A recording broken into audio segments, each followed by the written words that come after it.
The thing is, our neurophysiology is designed for the world of things and experience. So whenever someone's talking about what they don't want, it's almost like their body has made a thing of it. Just so that we can understand it. There's a poem. There was a man upon the stair. I met a man upon the stair, a little man that wasn't there. He wasn't there again today. Gee, I wish he'd go away. And even though we're talking about something that doesn't exist, what you notice is that the mind creates a conception of that so that there's some way of understanding it. Because at the deepest unconscious level, there are no voids. The unconscious only thinks in terms of experience. So the idea of a lack of anything isn't processed at the deepest unconscious level. Because it's just what isn't there. And what isn't there isn't there. So why are we even thinking about it? At the unconscious level, at the deepest unconscious level, there are no voids. Now, the way that this sometimes gets represented in the books on NLP is that the unconscious doesn't understand a negative.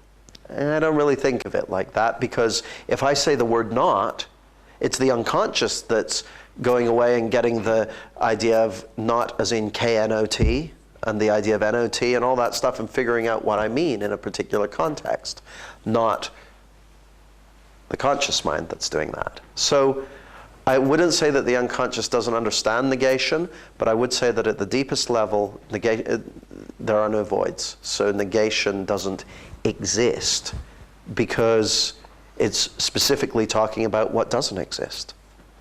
Does that make sense?